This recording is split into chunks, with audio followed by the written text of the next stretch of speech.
ambulannya milik Pak Yunus yang kesehariannya selalu menebarkan manfaat. Sambil nunggu Pak Yunus, nih ambulan bisa dilihat nih, Masya Allah. Ini termasuk mobilnya, mobil yang generasi keempat. Yang pertama, kedua, ketiga, gimana ceritanya? Nanti kita ngobrolin sama Pak Yunus.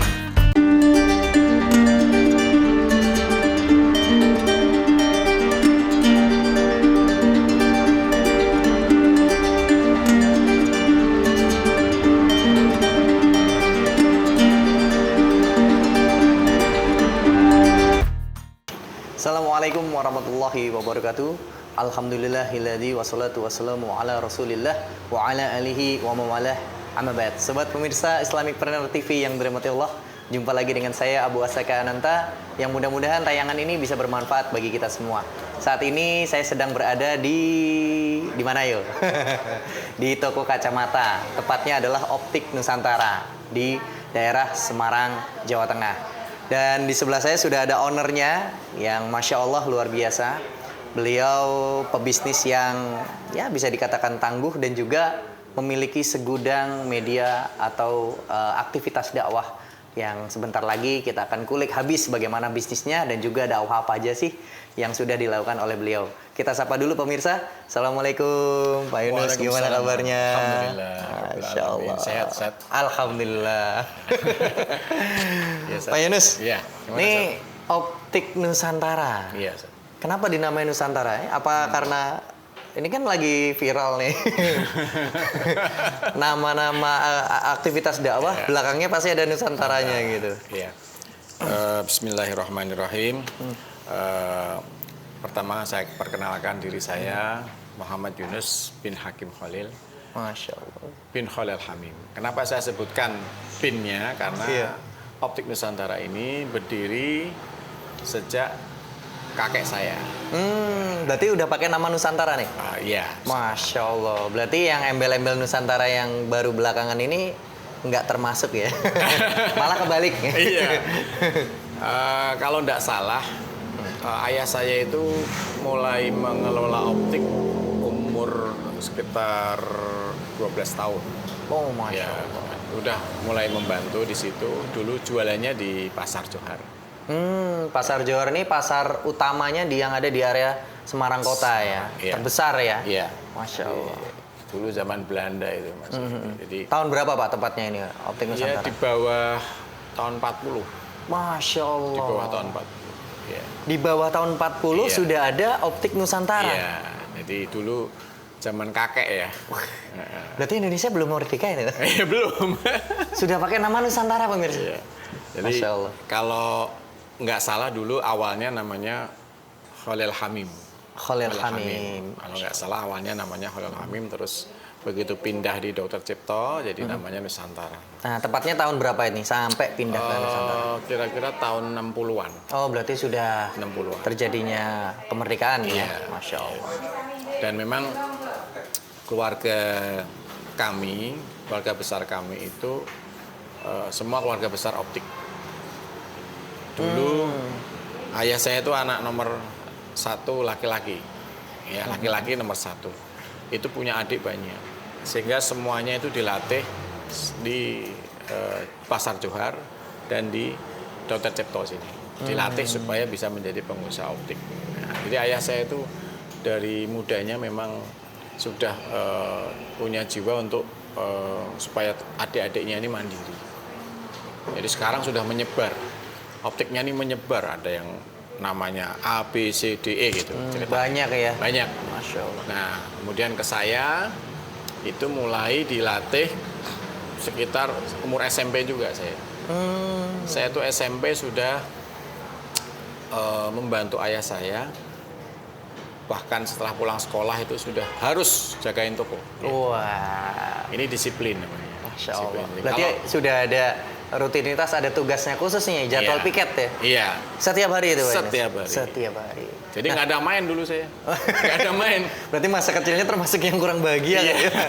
Tapi insya Allah bahagianya sekarang. Amin. Masya Allah. Amin, iya. Jadi sobat pemirsa Islamicpreneur TV yang dirahmati Allah nih, sobat pemirsa yang punya anak-anak ya, saat ini punya anak ya, yang mungkin kadang-kadang ada begini Pak Yunus. Saat sebuah keluarga itu dia itu malah bahasanya membebaskan anaknya, main gadget, main game, ya. Karena merasa waktu orang tuanya dulu nggak bahagia masa kecilnya. Ini sebenarnya salah. Harusnya anak-anak itu dididik untuk bertolibul ilmi. Betul. Nah, tolibul ilmi itu ada dua. Yang pertama adalah tolibul ilmi dalam teori at-tauhid. Yang kedua tentang muamalah. Ini Masya Allah, Pak Yunis mendapatkan karunia yang besar nih. Ya sebenarnya mirip-mirip dengan cerita saya. Tapi nggak dibahas sekarang.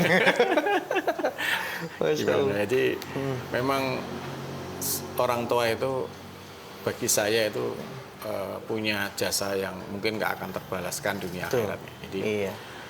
saya dididik untuk disiplin, saya dididik untuk ibadah. Kebetulan saya dulu waktu SD aja sudah hafal juz 30. Kelas Masya 4 Allah. SD itu sudah hafal juz 30. Dan itu saya Di kala itu jarang sekali orang Oh yang jarang sekali karena dulu saya ngajinya sama kiai yang ada di kampung saya ini. Jadi setiap hari setoran gitu. Jadi Masya Allah. ada waktu saya membantu orang tua. Kemudian waktu SD saya sudah dididik bisa ngafal Quran dan memang terbawa. Dan satu hal yang mungkin berkesan sampai sekarang adalah karena mudah-mudahan ibu saya diampuni dosanya. Amin. Allahumma firlah warhamha wa'afi wa'fu anha. Yang ngajari ngaji itu ibu saya. Masya Bukan Allah. orang lain. Bukan guru ngaji tapi ibu saya sendiri. Masya Allah. Ini pemirsa nih untuk ummah-ummah nih.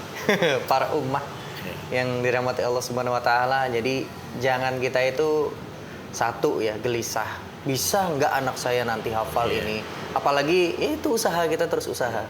Dan insya Allah nanti Allah akan memberikan pertolongan dan kemudahan bagi anak-anak kita menjadi hafidz Quran. Nah, jadi berjalan SMP, lanjut SMA, saya semakin bisa menguasai manajemen. Kemudian saya dilepas di bisnis ayah saya yang satunya yaitu grosir. Ayah saya itu dulu pensuplai optik se-Jawa Tengah. Oh. Jadi kita main grosir juga. Iya. Nah di situ saya banyak waktu yang terbuang di situ karena memang harus keluar kota, bawa mobil sendiri, bawa barang sendiri. Ini untuk menemukan jiwa entrepreneur.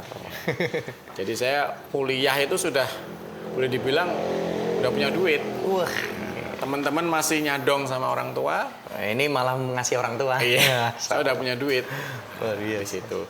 Kemudian ya itu masa-masa masih saya anggap masa-masa jahiliyah saya.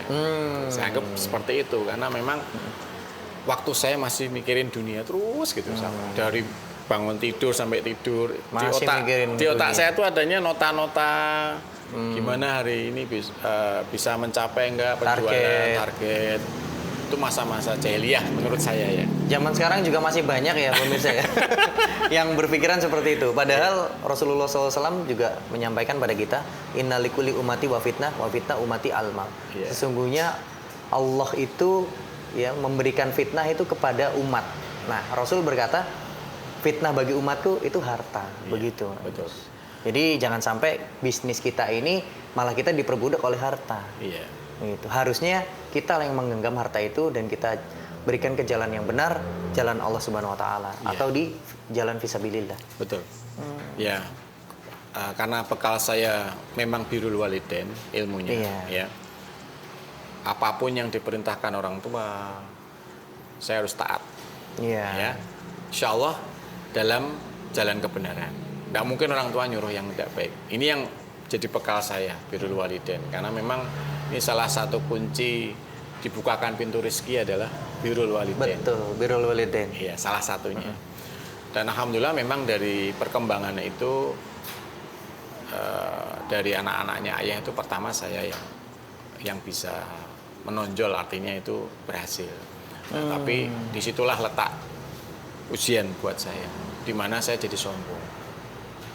Ini saya jadi sombong, akhirnya ketika saya sudah di atas gitu kan, Allah memberikan teguran sama saya, kamu kok sombong sekali gitu. Bahkan saat itu sempat kita itu sama orang tua minteri istilahnya, dalam tanda kutip minteri. Ya. Akhirnya saya dijebloskan dalam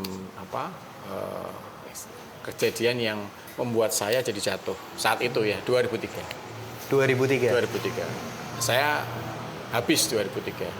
17 tahun yang lalu pemirsa. Ya, habis benar-benar habis. Nah, akhirnya titik balik saya di 2003 itu.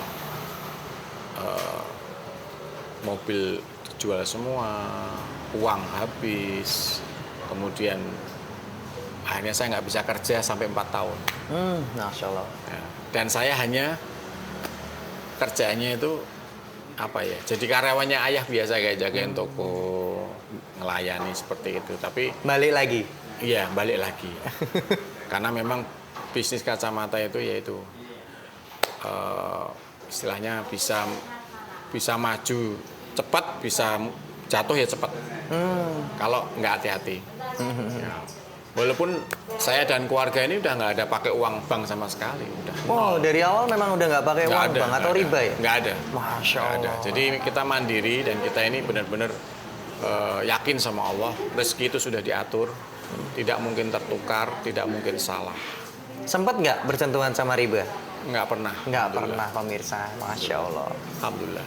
Jadi yang menjatuhkan bisnis itu juga bukan karena riba juga ya Pak Yunus ya? Karena jahiliyah tadi ya? Jahiliyah, kesombongan ya. Ya, jadi kita itu Wujud, takabur iya, ya, Masya Allah. perputarannya itu yang selalu disampaikan sama orang, saya sudah perputarannya sekian M loh gitu. Pada saat itu memang Yang luar biasa itu, lagi luar sekali. biasa saya, lagi luar biasa. Dan akhirnya Allah menegur saya lewat cara Allah yang sungguh luar biasa dan membuat saya jadi sadar. Kemudian 4 tahun saya tidak bisa bekerja, 4 tahun saya mundur dari teman-teman. Saya hanya didekatkan dengan masjid. Jadi saya back to masjid. Masya Allah. Itu janji saya sama Allah. Ya Allah, saya mulai hari ini waktu itu ya, saya akan sholat berjamaah di masjid tepat waktu. Masya Allah. Itu Hikmahnya luar biasa. itu yang menurut saya sampai hari ini itu nggak mungkin lupa, karena itu titik balik saya pada saat saya jatuh. Dan itu kenikmatan yang luar biasa itu Pak Iya. Yunus. Karena Sobat Pemirsa Islamicpreneur TV, kadang-kadang kita berpikir kenikmatan dari Allah itu ya seperti ini, baju yang bagus, terus mobil yang bagus, makanan yang enak gitu.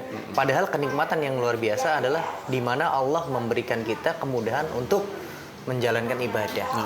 Nah, itu yang paling utama. Sehingga ketika Allah ingin hambanya kembali, nah itu yang aksesoris yang buruk-buruk itu dihilangkan semua, dibersihkan semua. Iya. Dan saya waktu itu memang pedomannya dengan sebuah hadis di mana amalan apa yang paling dicintai Allah. Iya. Yang pertama adalah sholat di awal waktu. As-sholatu ala waktunya. Yang kedua birrul walidain. Yang tiga jihad fisabilillah. Jadi saya udah berusaha birrul walidain lagi, kembali sama orang tua, kemudian sholat di awal waktu, kemudian birrul walidain kembali sama orang tua, minta maaf, kemudian memperbaiki akhlaknya. Lalu yang ketiga ini jihad akhirnya. Nah, jihad ini qadarullah setelah 4 tahun saya tidak kerja, Ustaz. Saya kembali. Tapi kembali dalam bisnis itu sudah berbeda mindsetnya. Ini luar biasa menurut rohani saya itu. Iya. Allah tuh membalikkan semua pikiran saya. Dengan pertolongan Allah, dengan bantuannya Allah, atas izin Allah, semua yang saya jalani setelah 4 tahun itu rasanya mudah sekali. Jadi dunia yang menghampiri saya. Masya Allah, ini yang luar Bukan biasa. saya yang mencari seperti sebelumnya, saya mencari, muter-muter, nyari omset gitu. Itu kebalikannya. Setelah 4 tahun itu, dunia yang mencari saya. Saya kembali dalam posisi yang sudah berbeda, kemudian kalau dapat uang juga rasanya sudah berbeda. Iya. Uangnya banyak, tapi nggak berasa. Bahasanya nggak ada berkahnya Nggak ya. ada berkahnya. Tapi setelah 4 tahun itu berubah total. Kehidupan saya berubah total. Nah, mulai dari situ pergaulan saya juga berubah total. Dulu yang ketemu saya atau yang datang ke tempat saya itu mesti pedagang. Kalau sekarang ini orang-orang yang soleh. Iya, Masya Contohnya Allah. seperti antum nih. Masya Allah. Wah, harus pesan kacamata di sini. Dan memang mungkin tidak akan ada saya sekarang kalau nggak dikasih teguran saat itu. Masya Allah. Artinya itu memang Allah tuh memberikan ujian tuh jangan kita harus berpikir positif.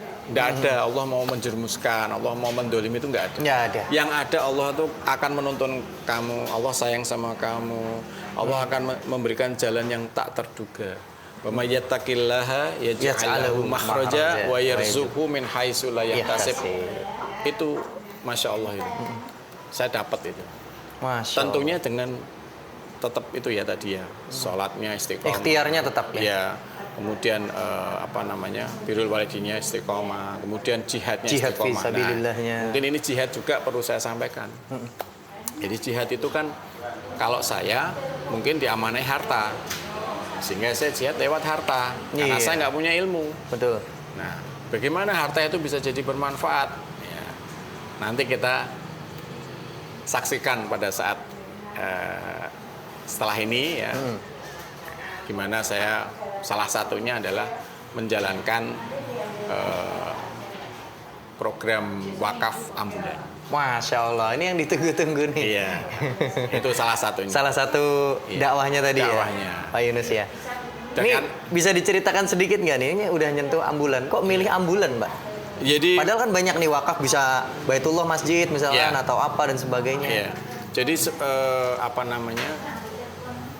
bisnis itu akan semakin berkah ketika kita menjalankan bisnis itu hasilnya untuk jihad. Artinya kalau bisa hasil yang kita dapatkan dari keuntungan atau mungkin dari perputaran omset itu sebisa mungkin maksimalkan untuk Allah. Artinya gini, kita kembalikan sama Allah, kita kembali ke umat. Nah, bagaimana caranya? Karena saya ini senang mobil dari dulu. Saya senang utak-utak mobil, saya senang dulu jual beli mobil juga pernah, ya. Sehingga saya kayaknya ambulan ini tepat nih. Karena ambulan itu merupakan amal soleh yang jarang dilakukan orang.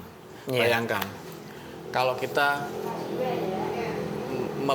melayat seseorang, ya, kemudian menyolatkannya, Iya. kemudian menguburkannya, itu kata Rasulullah mendapatkan pahala 2 qirot. Betul. Nah, kalau ambulan itu otomatis ketika kita dihubungi sama orang yang meninggal dunia. kemudian kita ke rumah duka melayat, Otomatis sekaligus nyolatin. menyolatkan di situ. Kemudian Iya. kita mengantarkan, pasti nggak Iya, mungkin mengantarkan. Ya, sampai selesai kan? Sampai menyaksikan. Sampai selesai, menyaksikan sampai selesai. Di yang Itu kuburnya. pahala yang Masya Allah. Masya Allah. 2 qirot. 2 qirot itu apa? Gunung Uhud itu. Iya. Sebesar Gunung Uhud. Nggak bisa dibayangkan. Nggak bisa dibayangkan. Ya. Makanya salah satu motivasinya yang menurut saya itu beralasan dan mungkin saya bisa mengelola insya Allah adalah ambulan. Masya Allah. Dan memang ambulan ini salah satu juga prinsip saya khairun nas anfa'uhum linnas. Salah satunya itu juga. Karena kita bisa bermanfaat buat orang lain. Iya. Dan dulu mohon maaf nomor saya itu juga nomor yang nempel di mobil ambulan. Jadi kalau ibaratnya nomor sejuta umat ya nomor Iya. saya. Malam hari, jam 12 malam, jam 2 malam, sering. Tiba-tiba saya lagi tidur, Pak Yunus, minta tolong ambulan ini. Masya Allah, luar biasa. Ini salah satu pengusaha yang low profile tapi high profit. Karena apa? Karena nomor teleponnya itu kadang-kadang kita disembunyikan, Mbak. Nah. Nomor pribadi sendiri ya, pemirsa. Terus nomor bisnis sendiri.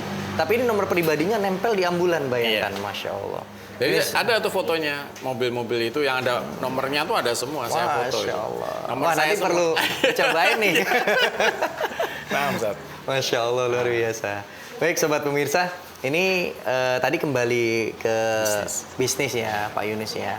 Pak Yunus sudah punya berapa cabang nih? Waduh.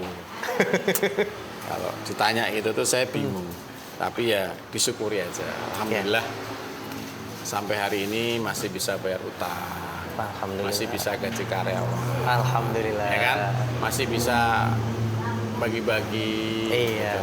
Ya itu yang saya syukuri. Masya Allah. Jadi target saya bukan cabang, target saya adalah keberkahan. Masya Allah. Ini berarti masih disembunyikan nih. Ya, ini ciri-ciri pengusaha yang low profile tuh begini. Agak susah ngeliknya. Padahal bisa jadi motivasi buat sobat pemirsa Islamicpreneur TV, Pak Yunus. Iya. Kalau bicara cabang, ya, saya pernah sampai punya puluhan cabang. Tapi kan kembali lagi kepada efisiensi, kembali lagi kepada ini kepengelolaannya gimana, manajemennya dan sebagainya. Ternyata memang ada kendala-kendala ketika punya banyak cabang. Dan yang penting menurut saya itu bisnis itu harus optimis yang pertama. Jadi kita usaha semaksimal mungkin, perbaiki yang kita bisa perbaiki, terus bagaimana kita memberikan performa yang terbaik, memberikan pelayanan langganan yang terbaik, itu aja yang dipikirin. Tapi nanti ketika ada hasil, ada omset, itu udah urusannya Allah. Iya, kita pasrahkan kepada Allah Subhanahu wa taala. Tadi bicara optimis nih Pak Yunus. Nih saat ini kan kita syuting ini atau taping ini lagi dengan kendala pandemi atau memang bisa dikatakan musibah global. Yeah. Nah, bagaimana nih Pak Yunus terhadap omset pasti Yeah. ada penurunan ya. Yeah. Tadi kan tetap optimis. Iya. Ada solusinya nggak ini menurut seorang Pak Yunus Iya. sebagai pengusaha optik nih? Mungkin juga bisa dijadikan pelajaran bagi sobat pemirsa, baik itu nanti ketemu sama yang pengusaha optik ataupun tidak, ini bisa dijadikan pelajaran. Iya. Bagi saya pandemi ini adalah ujian dari Allah. Dan saya pasti mendapatkan jawabannya. Saya pasti akan mendapatkan jawabannya. Asalkan kita tetap kembalinya ke takwa dan iman. Istiqomah ya. Istiqomah, ya. Makanya seorang pengusaha itu akan dilindungi dengan sedekahnya. Seorang pengusaha itu akan dilindungi dengan sodakoh, kita bilang. Iya. Sodakoh itu kan macam-macam ya. Ada zakatnya, ada infaknya, ada jariyahnya. Nah, justru pada saat mulai pandemi itu kita membuat program pribadi ya. Bagaimana kita membantu dengan hasil kita untuk orang-orang yang menjadi korban dari pandemi ini. Dan alhamdulillah kita sudah periode ke-7 dari mulai pandemi. Setiap bulan kita bagikan dalam jumlah yang lumayan untuk sekeliling warga, jamaah masjid ya. Ini yang perlu kita bina. Masya Allah. Dan itu pertama itu untuk menjaga bisnis kita. Allah pasti akan jaga ini. Yang kedua, tentunya manfaatnya tadi, kembali ke manfaat. Mereka yang mendapatkan paket-paket sembako itu pasti senang dan mengharapkan. Karena mereka sudah sama sekali nggak ada mungkin yang memberi atau mungkin yang membantu, mungkin juga kerjaannya di PHK dan lain-lain, itu alhamdulillah bisa tercover walaupun nggak seberapa. Nah, itu yang pertama. Kemudian yang kedua, kita tuh cari celah lah gimana punya bisnis sampingan. Ya. Kebetulan kalau di optik itu ada bisnis online. Nah ini online bisa dikerjakan juga. Online-nya alhamdulillah justru meningkat sekarang. Karena pandemi ini ya, orang jarang keluar dan mau kemana-mana ya semuanya serba online. Serba online. Ya. Contoh aja kita lihat di GoFood aja dah, mesti meningkat semuanya. Iya. Iya nggak? Makanan nih. Ya di e-commerce, ya marketplace, iya. semuanya meningkat. Nah, kebetulan kita juga ada divisi itu, divisi online. Dan memang ini sudah dipersiapkan sebelumnya ada pandemi sebelumnya. Sebelumnya sudah dipersiapkan. Masya Allah. Dan malah naik sampai 300%. Di satu sisi orang kehilangan omset, di sisi lain naik 300%. Gitu. Ini untuk mengganti yang tadi aktivitas hariannya, Pak. Nah, dan tentunya didorong juga dengan tadi sedekah. Iya, Masya Allah. Jangan lupa. Kalau bisa pada saat seperti ini ditambahin. Iya. Loh kok bisa? Hitung-hitungannya itu kan matematika dunia. Kita kan matematikanya Allah itu ada di surat Al-Baqarah ayat 261. Masalul ladzina yunfikuna amwalahum, dan selanjutnya barang siapa yang berinfak di jalan Allah Subhanahu wa taala itu seperti satu biji yang tumbuh 7 tangkai dan di dalam 7 tangkai itu terdapat 100 buah. Masya Allah. Jadi diganti kurang lebih 700 kali lipat. Nah, mungkin pemahaman sobat pemirsa ini 700 kali lipat itu uangnya, Pak. Padahal enggak ya. Jadi jangan berpikir uang kita keluarkan 1 juta akan dapat 700 juta. Tidak seperti itu. Tapi matematika Allah ini jauh lebih besar dari itu. Masya Allah. Kita diberi sehat, diberi kemudahan, karyawannya semua baik-baik saja, masih bisa ibadah mudah, Iya. makan juga masih gampang, terus anak istri sehat, Iya. Masya Allah itu orang tua sehat, semuanya masih rizki. Gitu. Cuman kadang-kadang kita melihat kekurangan satu dari nikmat yang sekian nggak bisa kita hitung, seolah itu menutup semua nikmat yang Iya. diberikan oleh Allah sama kita. Nah ini kita dolim namanya, kita kufur namanya. Padahal kalau kita kufur ya pastinya Allah pasti cemburu sama kita. Iya. Makanya pengusaha itu ya harus pandai-pandai bersyukur. Pandai-pandai. Gimana caranya Untuk tadi cari celah? menghilangkan fitnah dunia tadi. Iya, Pak. cari celah bersyukur tuh gimana? Misalkan kita lagi ada masalah, cari celah bersyukur pada saat Masya itu. Allah. Celahnya apa nih? Alhamdulillah, walaupun aku begini tapi aku masih diberi ini. Jangan materi, kita ngomong yang lain. Misalkan tubuh kita, mata kita sehat, semua tubuh kita di dalamnya ini semua sehat, dari ginjal, paru-paru, semua kita sebutin Iya. satu-satu itu akan menutup keluhan tadi. Jadi jangan sampai dari mulut kita ini itu keluar keluhan. Jangan sampai karena Apalagi ucapanmu adalah doa. Iya, apalagi sampai suudzon sama Allah ya. Alhamdulillah. Alhamdulillah. Kita sakit itu aja kalau kita nikmati dan kita ikhlas itu menjadi pahala. Iya. Minimal jadi penggugur dosa. Betul, jadi penggugur dosa. Masya Allah. Alhamdulillah banyak hikmah justru dari pandemi ini. Semakin dekat dengan keluarga. Ibadah yang sebenarnya itu ya saat pandemi kemarin kita nggak boleh ke masjid itu. Wah, itu luar biasa itu, Masya Allah. Itu benar-benar kita dilatih oleh Allah Untuk ikhlas. Ikhlas. Sebagaimana biasanya kita ini dipermudah oleh Allah untuk sholat berjamaah. Iya. Sekarang harus munfarid dan berjamaah kepada keluarga. Iya. Ini hikmahnya luar biasa. Luar biasa. Ustaz. Baik sobat pemirsa, Pak Yunus, habis ini kita langsung jalan-jalan ambulan. Iya, siap. Nanti saya nyupir sendiri. Wah, mantap ini. Wah, saya disupiri sama supir ambulan. Iya. Yang Tapi luar jangan biasa. yang di belakang ya. Oh, Jadi yang gitu. di depan Oh, aja. yang di Kalau yang di depan. belakang bahaya. Oh, berarti saya jadi pasien. Baik sobat pemirsa, Iya. ini kita akan jalan-jalan dulu.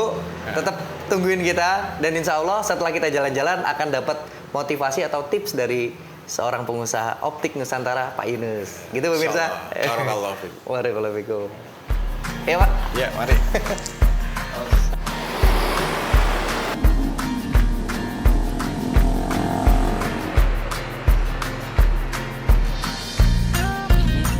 Wakaf sudah keempat sesuai dengan awalnya ya. Jadi Iya. kita wakaf itu pertama sejak berdirinya Masjid Al Ikhlas yang kebetulan juga wakaf dari keluarga saya. Masya Allah.